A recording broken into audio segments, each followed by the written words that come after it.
Shalom and welcome to the weekly Torah portion commentary of Jewels of Judaism.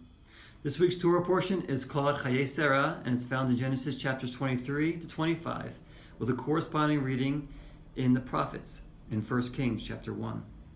Now, at this recording today, it is exactly 2 weeks since the U.S. elections, which are considered to be one of the biggest upsets in U.S. history. Many around the world were watching these U.S. elections because of the influence that the new administration would have on U.S. global relations. Now, the Republicans won the White House, as well as a majority. They kept a majority in the Senate and the House of Representatives. So those on the conservative side are elated, while those on the more liberal side are in mourning and are angry. Many are saying that America is more divided now than ever before. Maybe this is true. I know one thing is true, that in every country and nation and kingdom around the world, you're always going to have those who are happy and excited and loyal to the governing rulers, and those who are on the other side despise them and want to rebel against them. There's division in countries and in nations. And we see an interesting parallel to this in this week's reading in the prophets in 1 Kings chapter 1. The nation of Israel was at a place of division. There was a divide amongst who would be the next king. In 1 Kings chapter 1, it says that King David was old and that he would die soon. But he had not yet chosen his successor.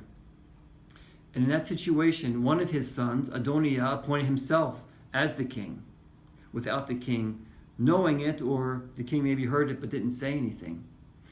And at this time, Nathan the prophet went and talked to Bathsheba and instructed her that she needs to go before the king and remind the king that he had told her that Solomon, her son, would be the king.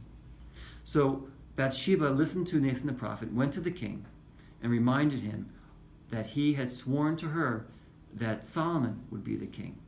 And then Bathsheba said these words: "As for you now, my lord the king, the eyes of all Israel are on you, to tell them who shall sit on the throne of my lord the king after him. Otherwise it will come about, as soon as my lord the king sleeps with his fathers, that I and my son Solomon will be considered offenders." That's in 1 Kings 1, 20 to 21. And so as Bathsheba went to the king and was reminding him that Solomon was to be the king in his stead, she said to him, "All the eyes of Israel are on you, and you must make a decision. And if you don't, then Adoniah will become king, and we will be considered offenders," Bathsheba and her son Solomon. Now, it's interesting that she uses the word offenders here. In Hebrew, this word is chatayim, which means sinners, offenders, criminals. And it's interesting that she uses this word because at this point, while King David is still alive, they're part of his family and they're considered royalty. But if King David dies and does not appoint Solomon as king, then Adoniah will be king and they will be seen as offenders. If King Solomon is king, they are royalty. And so they shift from royalty to offenders by this decision of who is king. They can either be considered royalty or offenders. And I was thinking about this and thinking about the parallel of our relationship with God. God is the king of the universe, and we, as humankind, are all his subjects. And we can either be part of his family and be considered royalty, or we can be rebel against him and be considered offenders. There's only two camps.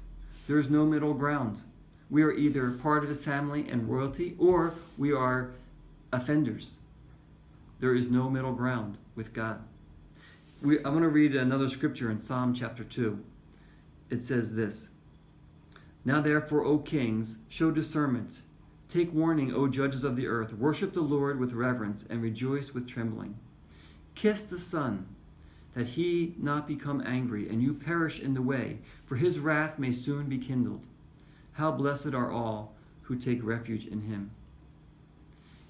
In Psalm 2, there is the choice given. You either acknowledge the king, kiss the son, do homage to the son who is appointed as the king, or you face his wrath. And this is the choice that all of us have before God today. We either acknowledge his kingship, acknowledge the son whom he has appointed as king, or we will face his wrath. We are either considered part of his family and royalty, or we are considered as outsiders and offenders, sinners. There's no middle ground with God. We must make that decision, each one of us. I want to thank you for watching this week's commentary, and I want to invite you to read my full commentary on my website, jewelsofjudaism.com, under the title, Royalty and Offenders. Thank you, and Shabbat Shalom.